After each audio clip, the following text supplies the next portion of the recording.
The sound Dr. Catherine Vale heard at 3:47 in the morning was not an alarm, not a phone, but something far more terrifying.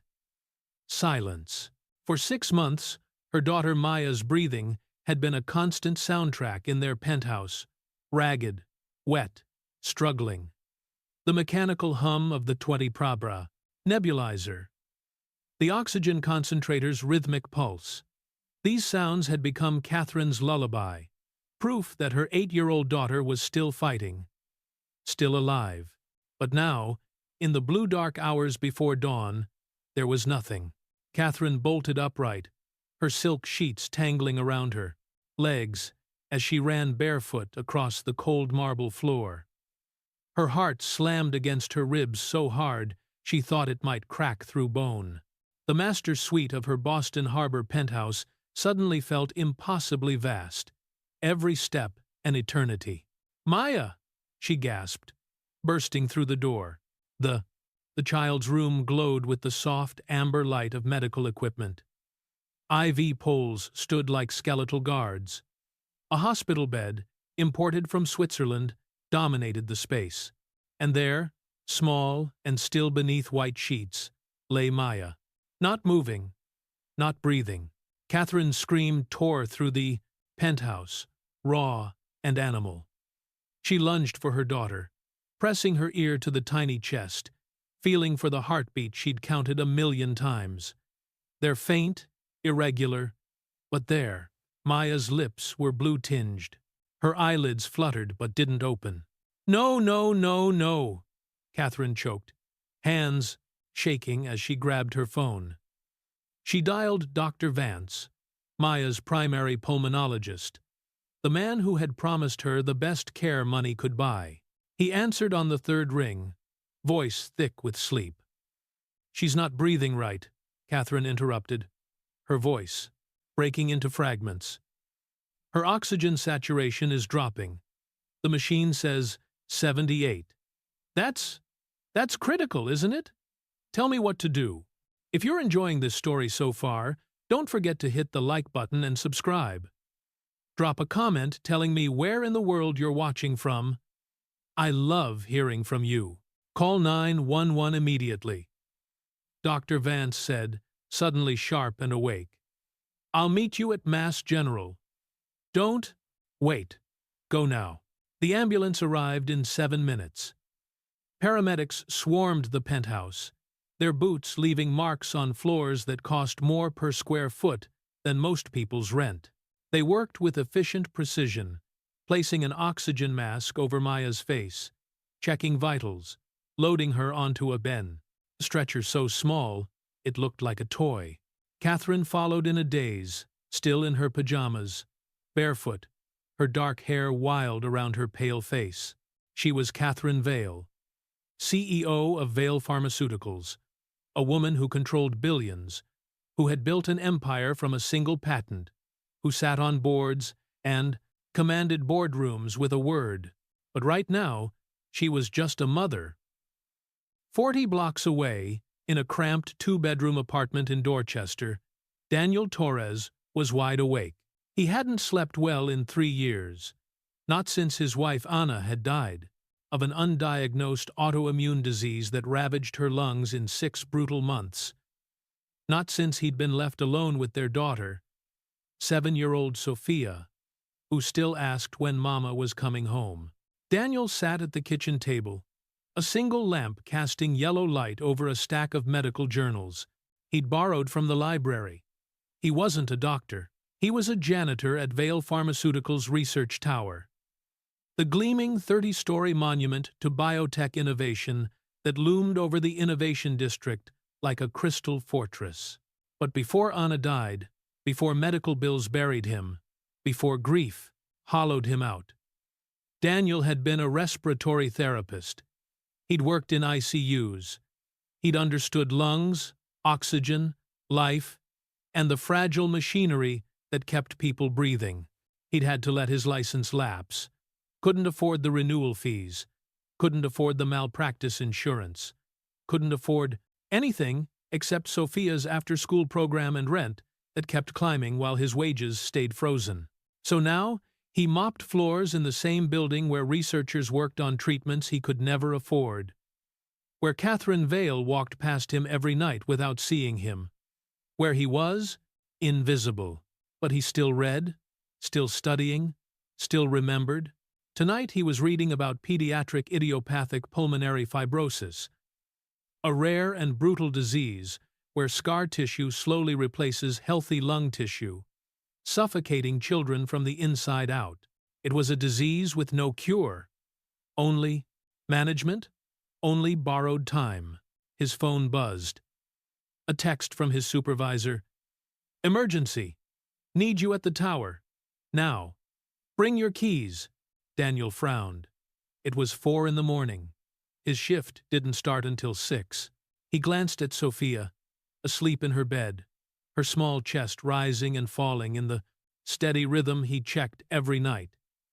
He texted his neighbor, Mrs. Chen, who had a key and had promised to help in emergencies. 10 minutes later, Daniel was on the Red Line train heading downtown. His worn work jacket zipped against the October cold, his mind cycling through possibilities. Flood? Break-in? Another protest? Outside the tower? He didn't expect what he found. The Vale Pharmaceuticals tower was ablaze with light. Police cars and an ambulance sat outside, their red and blue lights painting the glass facade in urgent color. Daniel badged in through the service entrance, nodding, to the night security guard who looked rattled. "What happened?" Daniel asked.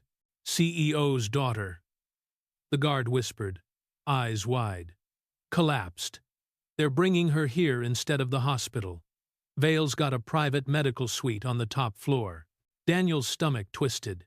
He'd heard rumors about Catherine Vale's daughter whispers among the cleaning staff that the CEO kept a sick child hidden away, that she'd turned an entire floor into a private hospital, that she was obsessed with finding a cure that didn't exist. He took the elevator to the 30th floor. The doors opened onto chaos. Medical staff rushed through hallways. Equipment was being wheeled in from storage. Dr. Vance, a severe man in his 60s with silver hair and a permanent scowl, barked orders at nurses. And there, in the center of the storm, was Catherine Vale. She stood outside a glass-walled room, palms pressed, flat against the window, staring at the small figure inside. Her face was a mask of anguish. Tears tracked silently down her cheeks. She was still barefoot, still in silk pajamas, still utterly, devastatingly human, in a way Daniel had never seen her before. Inside the room, Maya lay on a hospital bed, unconscious. Machines beeped and hissed. A ventilator breathed for her. Daniel stopped in the hallway, his mop cart forgotten. He shouldn't be here. This wasn't his floor. This wasn't his job, but something pulled him forward. He moved closer, staying in the shadows, watching. Dr. Vance emerged from the room, peeling off gloves with sharp, angry motions. Catherine whirled on him. "Tell me," she demanded, her voice hoarse. "Her lungs are failing faster than we predicted," Vance said flatly. "The fibrosis is accelerating. At this rate, she has days, maybe a week. The only option left is a lung transplant, but she's not strong enough for surgery. She'd never survive it." Catherine's face crumpled. "There has to be something. I'll pay anything. Any experimental treatment. Any—" "There's nothing," Vance interrupted, not unkindly, but with the exhausted finality of a man who'd run out of miracles. "Catherine, you need to prepare yourself." "No." The word was barely a whisper. "No. I won't. I can't." She turned back to the window, pressing her forehead against the glass, and Daniel saw her shoulders shake with silent sobs. Dr. Vance walked away, shaking his head, and Daniel stood there, frozen, his mind racing. He'd read about this. He'd seen cases like this in his old life. Pulmonary fibrosis in children was brutal. But there were therapies, unconventional, Risky, not FDA approved, but they existed in the research. Nebulized compounds, experimental, anti-fibrotic agents. Prone positioning protocols that some ICUs overseas were using with shocking success. He shouldn't say anything. He was a janitor. He had no right, but he thought of Anna, drowning in her own lungs while he stood helpless. He thought of Sophia, who would ask about Maya someday. If this child died, because children always asked about death, he thought about what it meant to stay silent when you knew something, even if no one would listen. Daniel stepped forward. Mrs. Vale. Catherine didn't turn. She probably thought he was maintenance, come to clean something. Mrs. Vale, he said again, louder. This time, she looked. Her eyes were red, her face streaked with tears. She stared at him, with the blank incomprehension of someone too deep in grief to register the world around her. I'm sorry, Daniel said, his voice steady despite the hammering of his heart. I know I shouldn't be here, but I need to tell you something about your daughter. Catherine blinked. Who are you? My name is Daniel Torres. I work here. Night shift janitorial. Her expression hardened instantly, the CEO returning. You need to leave. This is a restricted floor. I know, Daniel said. He didn't move. But I used to be a respiratory therapist. I worked in a pediatric ICU for 6 years before I had to stop. And I've been reading about your daughter's condition. Catherine's eyes narrowed. You've been reading about my daughter? Not about her specifically, Daniel said quickly. About idiopathic pulmonary fibrosis in children. It's rare. There's not a lot of research. But there are treatments that aren't being used here. You think you know better than Dr. Vance? Catherine's voice was ice now, sharp and cutting. Then the team of specialists I've hired? No, Daniel said. But I think they've given up. And I think there's still a chance. Silence stretched between them, heavy and loaded. Catherine stared at him. This janitor, in a worn blue uniform, standing in her private medical suite, daring to tell her there was hope when the best doctors in the world had just told her to prepare for her daughter's death. Get out, she whispered. Before I have security, remove you. Daniel's chest tightened. He'd tried. He'd failed. He turned to leave. And then, from inside the room, a machine began to shriek. Maya was crashing. The alarm pierced through the hallway like a scream. Catherine's head whipped toward the glass room. Inside, Maya's small body convulsed once, twice. The ventilator's rhythm broke into chaos. Numbers on the monitor plummeted, oxygen saturation dropping, heart rate spiking then falling, blood pressure crashing. Doctor? Vance and 2 nurses burst back into the room, moving with practiced urgency. Catherine slammed her palms against the glass, her scream trapped behind the soundproof barrier. Daniel didn't think. His body moved on instinct, on muscle memory from 1,000 ICU emergencies. He pushed through the brood door. Sir, you can't?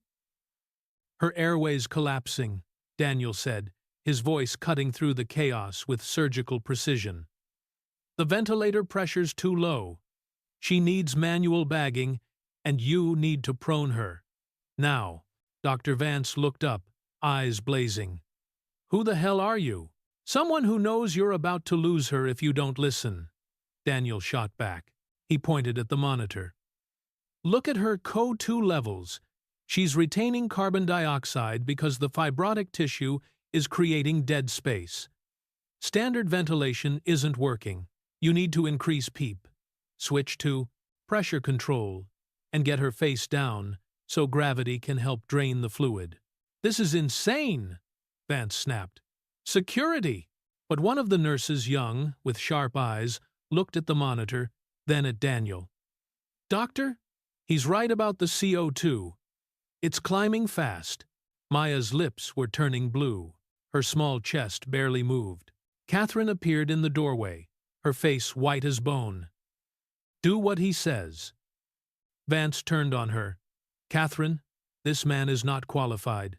My daughter is dying right now, Catherine said, her voice shaking but absolute. If you have a better idea, do it. If you don't, then listen to him. The room froze for half a heartbeat. Then, Vance's jaw tightened. He looked at Daniel, at Maya, at the numbers screaming failure. Fine, he bit out. But if this kills her, it won't, Daniel said, already moving to the bedside. I need a bag valve mask. Now. And prepare to turn her. The next 10 minutes unfolded in a blur of controlled chaos. Daniel took over manual ventilation, his hands steady as he squeezed the bag in rhythm, feeling the resistance in Maya's lungs, adjusting pressure with the precision of someone who'd done this 1,000 times. The nurses repositioned her carefully onto her stomach, a maneuver that looked simple but required exact coordination to avoid dislodging the breathing tube. Increase the oxygen to 100%, Daniel instructed. Watch her saturation. It's going to drop before it climbs. Vance hovered, watching with hawk eyes, ready to intervene. And then, slowly, the numbers began to change. Oxygen saturation. 79, 82, 85, 85, 79. Maya's color shifted from blue-tinged to pale pink. Her chest rose and fell more easily, the resistance lessening as the prone position allowed her scarred lungs to expand more fully. Catherine stood frozen in the doorway, hands pressed to her mouth, tears streaming silently. After 15 minutes, Maya stabilized. Her breathing steadied. The alarms quieted. Daniel stepped back, his hands trembling now that the adrenaline was fading. He looked at Vance, whose face was a complicated mixture of shock, anger, and grudging respect. She's stable, Daniel said quietly. But this is temporary. The fibrosis is still progressing. You need to start her on nebulized N-acetylcysteine and consider pirfenidone if you haven't already. And she needs to stay prone for at least 18 hours a day until you can get the inflammation under control. Vance stared at him. Where did you train? Boston Medical Center, Daniel said. Pediatric ICU. 6 years ago. Why are you working as a janitor? Daniel's jaw tightened. Because life doesn't always, go the way you plan. Before Vance could respond, Catherine pushed past him and walked straight to Daniel. Her eyes were red and swollen, her face raw with emotion. You saved her, she whispered. I bought her time, Daniel corrected gently. That's all. That's everything. Catherine's voice cracked. She reached out, hesitated, then gripped his arm tightly. Please, don't leave. I need you to stay with her. I'll pay you whatever you want. I'll hire you as whatever you need to be. Just please stay. Daniel looked at this woman, this billionaire CEO, who could buy anything except the one thing she needed, and saw himself 3 years ago, begging doctors to save Anna, offering money they wouldn't take because money couldn't fix what was broken. I'm not a doctor anymore, he said softly. I can't legally.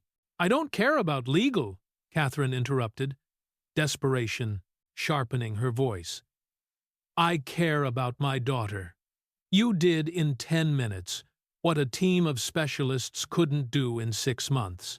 Whatever you need, credentials, equipment, salary, anything. Daniel looked past her at Maya, small and fragile on the hospital bed, her dark hair spread across the pillow, her chest rising and falling in a rhythm that was still too fast, still too shallow, but alive.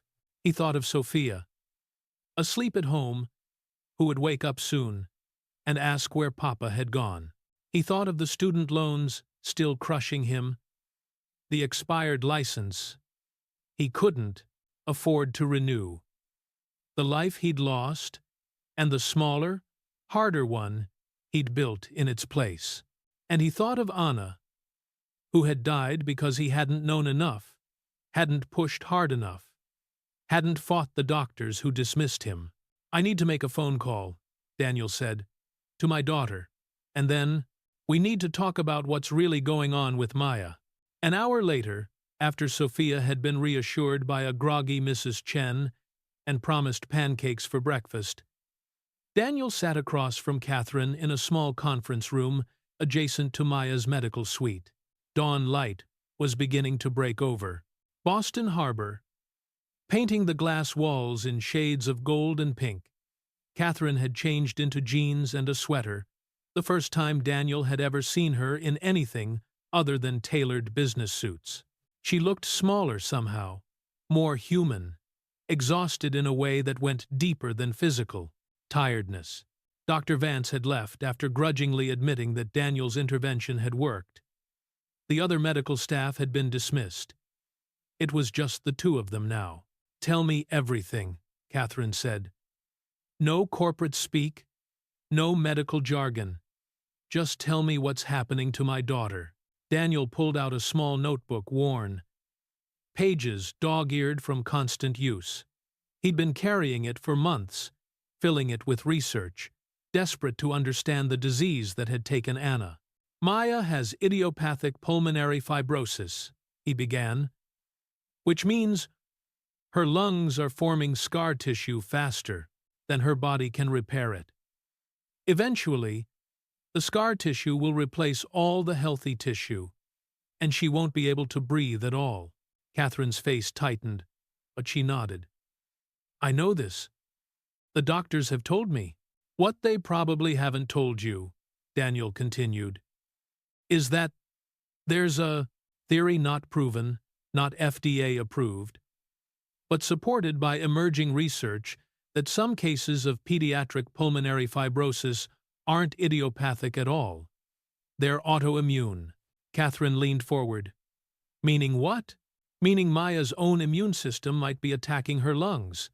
If that's true, then immunosuppressive therapy combined with aggressive anti-fibrotic treatment could slow or even stop the progression." "Vance never mentioned this." "Because it's experimental," Daniel said. "Because the studies are small. Because most doctors won't risk their careers on treatments that aren't established. And because," he hesitated. "Because what?"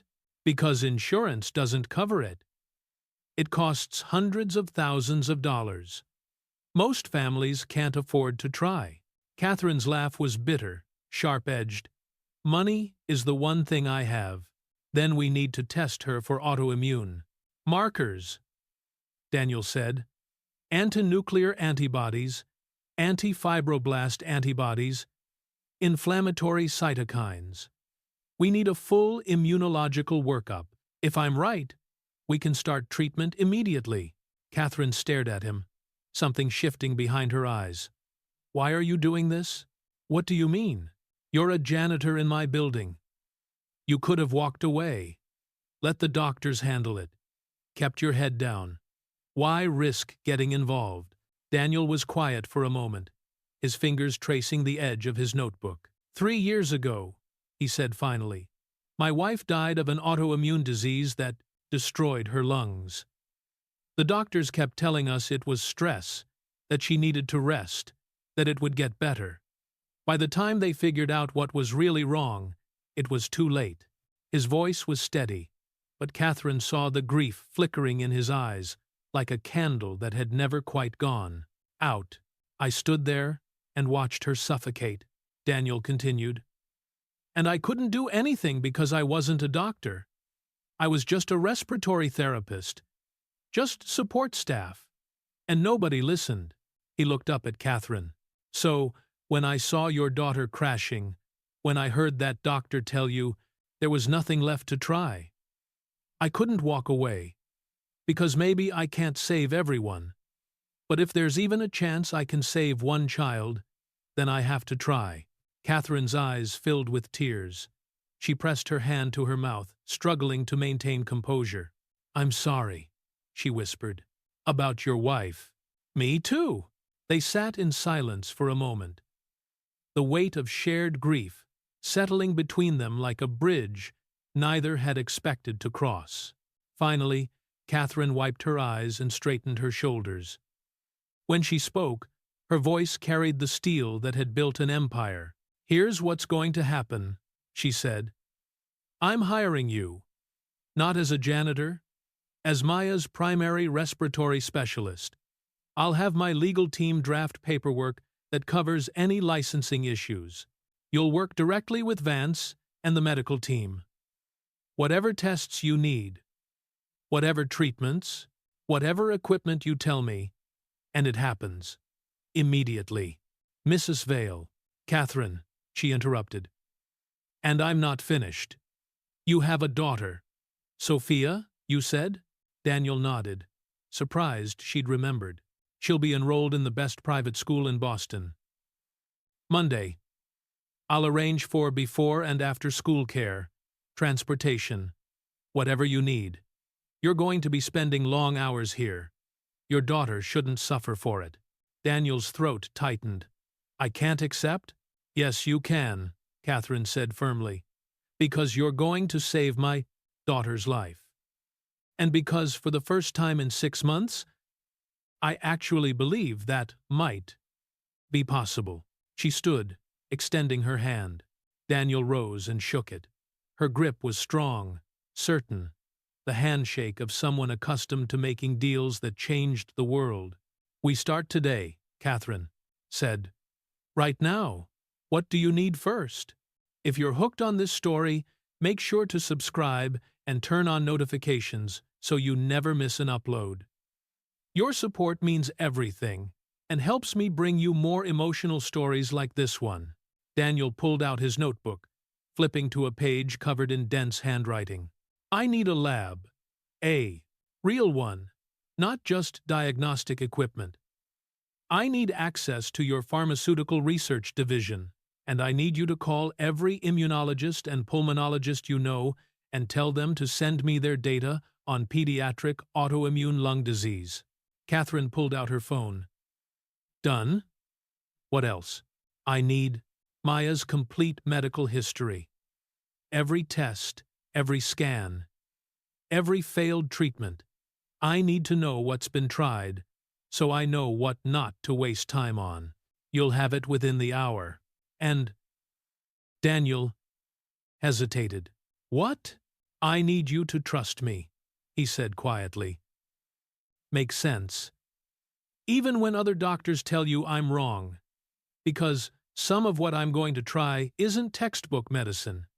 It's intuition and experience and educated guesses. And it might not work." Catherine looked at him for a long moment, this janitor who had appeared out of nowhere and breathed life back into her dying child. "I trust you," she said simply. "More than anyone else who's walked through that door." The transformation happened fast. Within 3 hours, Daniel had a workspace set up in a corner of the medical suite, a desk, a computer with access to Vale Pharmaceuticals, research database, and a direct line to the company's top lab. By noon, Maya's blood had been drawn and sent for the comprehensive immunological panel Daniel had requested. By evening, Catherine had pulled 5 of the world's leading pulmonologists into a video conference where Daniel presented his theory with the calm authority of someone who'd spent years in ICUs making life and death decisions. 2 doctors were skeptical. One was openly hostile, but 2 others, a researcher from Johns Hopkins and a clinician from Great Ormond Street Hospital in London, admitted that Daniel's hypothesis had merit and offered to consult. Maya remained stable, still unconscious, still breathing with mechanical help. But her numbers were better than they'd been in weeks. And Catherine, who hadn't left the hospital floor in 18 hours, watched Daniel work with a mixture of awe and desperate hope. She noticed things about him that she'd never seen when he was just part of the invisible staff that kept her building running. The way his hands moved with absolute confidence when he adjusted Maya's ventilator, the gentle tone he used when speaking to the nurses, treating them as colleagues rather than subordinates. The way he could look at a page of lab results and see patterns that others missed. This wasn't a janitor playing doctor. This was a doctor whose circumstances had forced into hiding. Late that night, Catherine found Daniel sitting beside Maya's bed, reviewing test results on a tablet. He'd been there for nearly 20 hours straight. "You should rest," Catherine said softly. "So should you." "I can't." "Neither can I." Catherine pulled up a chair beside him. Together, they sat in the quiet hum of medical equipment, watching Maya's small chest rise and fall. "She trait. Looks like you," Daniel said after a while. "Everyone says she looks like her father," Catherine replied. "He died when she was 3. Car accident." "I'm sorry. It's been 5 years? You'd think it would get easier." "It doesn't," Daniel said. "You just get better at carrying it." Catherine nodded, the truth of that settling into her bones. "What was your wife like?" she asked. Daniel's expression softened. Anna was a teacher. 2nd grade. She loved kids, loved watching them figure things out. She used to say that every child is a mystery waiting to be solved, and the trick is to be patient enough to let them reveal themselves in their own time. He glanced at Maya. "She would have liked your daughter," he added. "Would have known exactly how to reach her." "How?" "By seeing her. Really seeing her. Not as a problem to fix or a patient to cure, but as a person. Anna always said that sick kids don't want to be treated differently. They just want to be kids who happen to be dealing with something hard." Catherine felt tears prick her eyes again. "I've been so focused on saving her, I forgot to just be with her." "You can do both," Daniel said gently. "You just need help. From you. Yeah, from me." Catherine looked at this man, this stranger who had crashed into her life at the worst possible moment and somehow became the only person she trusted and made a decision. "Daniel," she said, "I want you to know something. Whatever happens with Maya, whether this works or doesn't, you've already given me something no amount of money could buy." "What's that?" "Hope." The test results came back at 2 in the morning. Daniel was dozing in the chair beside Maya's bed when his phone buzzed. He jerked awake, heart pounding, and opened the email from the lab. His hands started shaking. "Catherine," he said, his voice cutting through the darkness. She was instantly alert, sitting up from where she'd been resting on the small couch. "What? What's wrong?" "Nothing's wrong," Daniel said, and his voice cracked with something that might have been laughter or tears, or both. "Everything's right." He turned the tablet toward her, showing her the highlighted results. "Maya's anti-nuclear antibody test is positive. So are 3 different inflammatory markers. Her immune system is absolutely attacking her lungs." Catherine stared at the screen, not understanding why this was good news. "It means I was right," Daniel explained, excitement bleeding into his exhaustion. "It means this isn't idiopathic. It's autoimmune, which means we can treat it. We can actually, genuinely treat it." Catherine's hand flew to her mouth. "Are you sure?" "Yes."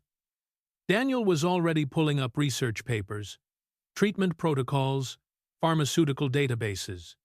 "We start immunosuppressive therapy immediately, high-dose corticosteroids to reduce inflammation. Then we add azathioprine or mycophenolate to maintain suppression. We combine that with pirfenidone to slow the fibrosis. And we keep her prone as much as possible to maximize lung function while the treatment works." "How long before we see results?" "If it works, days, maybe a week. And if it doesn't work?" Daniel met her eyes. "Then we try something else." "But Catherine, this is real. This is a path forward. Your daughter isn't dying of some mysterious disease we can't treat. She's dying of something we can fight. For the first time in 6 months, Catherine Vale allowed herself to believe that her daughter might live. She crossed the room and pulled Daniel into a fierce hug. This woman, who was always in control, always composed, clinging to a janitor-turned-savior in the middle of the night. "Thank you," she whispered against his shoulder. Daniel hugged her back, feeling the weight of her grief and hope and desperate love. Realized that somewhere in the chaos of the last 24 hours, everything had changed. He wasn't invisible anymore, and Catherine wasn't alone.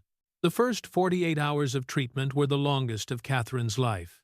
Daniel administered the immunosuppressive drugs with meticulous care, monitoring Maya's response hour by hour. The corticosteroids went in through her IV, a calculated dose designed to hammer down her overactive immune system without leaving her defenseless against infection. Catherine watched the numbers obsessively. Oxygen saturation, heart rate, respiratory rate, inflammatory markers measured every 6 hours through blood draws that made her wince, even though Maya remained unconscious. On the second day, Maya's fever spiked to 103. "Is this normal?" Catherine demanded, gripping Daniel's arm as nurses worked to cool Maya's small body with ice packs. "It's the immune system responding," Daniel said, calm despite the alarm in Catherine's eyes. "The drugs are working. Her body is fighting itself less, which paradoxically makes the inflammation more obvious before it gets better." "You're sure?" "I'm sure?" He wasn't entirely sure. But Maya needed her mother to believe, and Catherine needed him to be steady. By day 3, the fever broke, and on the morning of day 4, Maya opened her eyes. Catherine was reading aloud from Maya's favorite book, a battered copy of The Secret Garden that had traveled with them through a dozen hospital stays when she heard a small, raspy sound. "Mama?" The book tumbled from Catherine's hands. Maya's dark eyes were open, confused and tired but alert. The breathing tube had been removed the night before, replaced with a simple oxygen mask. Her voice was barely a whisper, damaged from weeks of intubation, but it was her voice. "Baby?" Catherine choked out, leaning close. "Oh, baby, I'm here." "Where? Where are we?" "We're safe. You're going to be okay." Maya's gaze drifted past her mother to where Daniel stood in the doorway, keeping a respectful distance. "Who's that?" she whispered. Catherine turned, tears streaming down her face, and reached out a hand toward Daniel. He crossed the room and took it. "This is Daniel," Catherine said softly. "He's the reason you're still here." Maya studied him with the solemn intensity of children who've spent too much time around adults who lie about scary things. "Are you a doctor?" she asked. "Sort of," Daniel said, kneeling beside the bed so he was at her eye level. "I help people breathe better. My lungs don't work right. I know, but we're working on that. Am I going to die?" The question landed like a stone in still water. Catherine's face crumpled, but Daniel held Maya's gaze steadily. "Not if I have anything to say about it," he told her. "And I have a lot to say about it." A tiny smile flickered across Maya's pale face. "So do you." Maya's laugh was barely a breath, but it was there. And Catherine, watching this man who had been invisible to her a week ago, making her daughter smile, felt something crack open in her chest, something that had been locked down for so long she'd forgotten it existed. Over the next 2 weeks, Maya improved in ways that seemed impossible. Her oxygen requirements dropped. Her lung scans showed the fibrosis stabilizing, no longer advancing like a wildfire through healthy tissue. The autoimmune markers in her blood decreased steadily.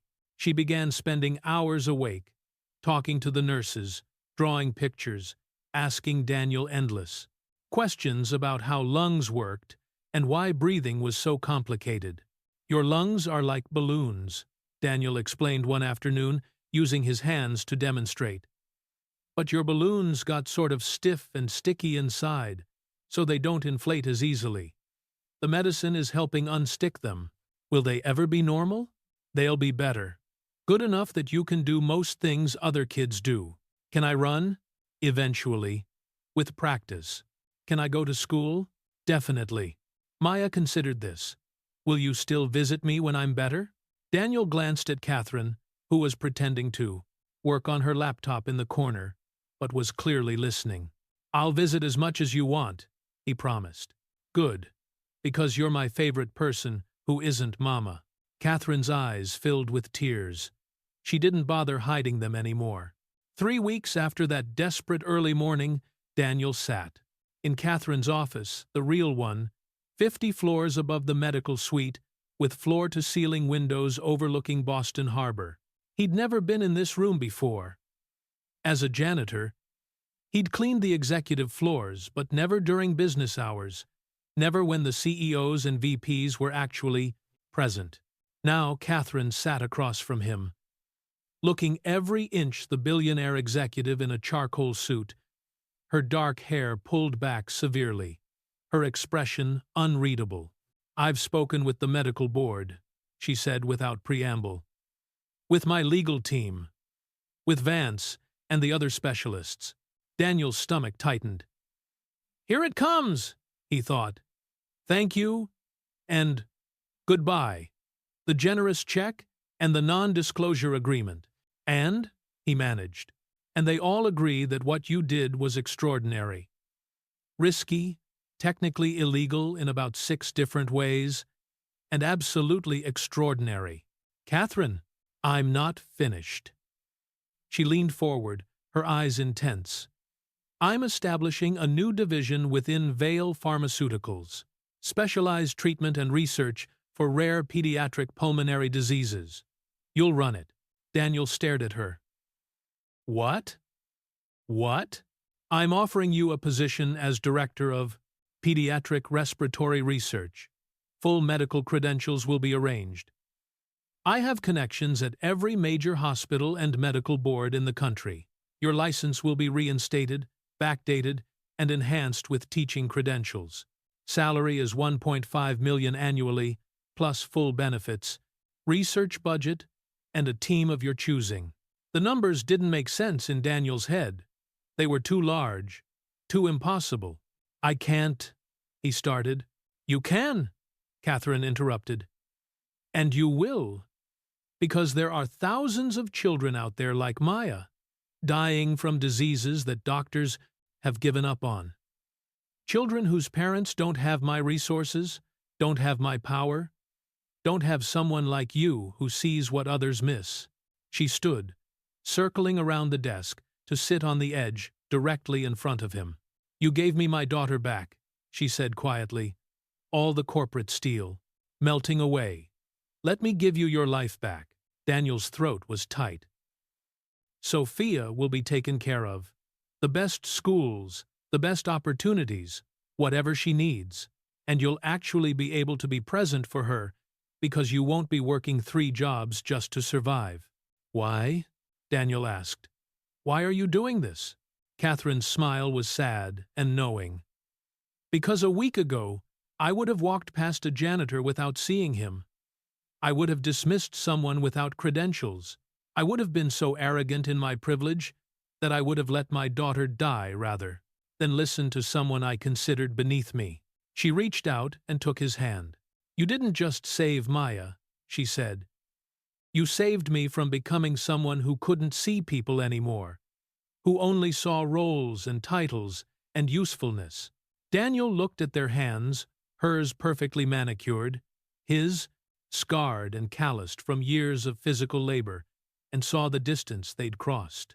I accept, he said, on one condition. Name it? 20% of the division's budget goes to providing free treatment for families who can't afford it. No questions asked. No means testing. If a child needs help, we help. Catherine's eyes gleamed with something that might have been pride. 30%, she countered. And we establish a foundation to fund research into diseases that pharmaceutical companies ignore because they're not profitable enough. Deal. They shook hands for the 20. A second time. And this time, it felt like the beginning of something neither had expected, but both desperately needed. 6 months later, Daniel stood in the new pediatric research wing of Vale Pharmaceuticals, watching through the observation window as Maya actually ran, on a treadmill, her mother cheering beside her. Maya's lungs would never be perfect. She would always need monitoring, always need to be careful. But she was alive. She was 8 years old, and she was running. And that was a miracle. Sophia appeared at Daniel's elbow, tugging on his white coat. "Papa, can we go see Maya? After?" "Sure, Mija. Is she really all better?" "She's better enough," Daniel said, ruffling his daughter's hair. "Sometimes, that's all we can ask for." Catherine emerged from the testing room, laughing at something Maya had said. When she spotted Daniel and Sophia through the window, her face lit up in a way that still caught him off guard, open, unguarded, genuinely happy. She came out into the hallway, and Maya bounded after her, barely winded despite the exercise. "Daniel, did you see? I ran for 5 whole minutes." "I saw. You're incredible," Maya beamed. She'd gained weight, color returning to her cheeks, her eyes bright with the resilience of children who've fought too hard and emerged victorious. "Can Sophia and I go to the playroom?" Maya asked, already grabbing Sophia's hand. 20 minutes, Catherine said. "Then we have your afternoon treatment." The girls ran, off carefully. But they ran, leaving Daniel and Catherine alone in the hallway. "She's doing so well," Daniel said. "Because of you. Because of us," he corrected. Catherine looked at him. Really looked. The way she'd learned to see people over the past months. Not as a janitor, or an employee, or a means to an end, but as a person, as a friend, as something more she hadn't quite been named yet. "Daniel," she said softly, "thank you for seeing me that night. Not the CEO or the billionaire or the desperate mother. Just me." "Thank you for seeing me too," he replied, "and for giving me the chance to be who I was supposed to be." They stood together in the quiet hallway of a research wing that existed because desperation and hope had collided at 3:47 in the morning, proving that sometimes the people we need most are the ones we've stopped seeing. And in the playroom, down the hall, 2 girls laughed together. One who had almost died. One who had almost lost her father to grief, both alive and whole, because 2 strangers had chosen to see each other as human. Sometimes the impossible happens. Sometimes the janitor saves the CEO's daughter. Sometimes hope walks through the door, wearing a worn blue uniform. And sometimes, if you're very lucky, the world cracks open just enough to let the light back in. Thank you so much for watching until the end. If you loved this story, check out the other videos on your screen now. I think you'll really enjoy them. And don't forget to subscribe if you haven't already. See you in the next story.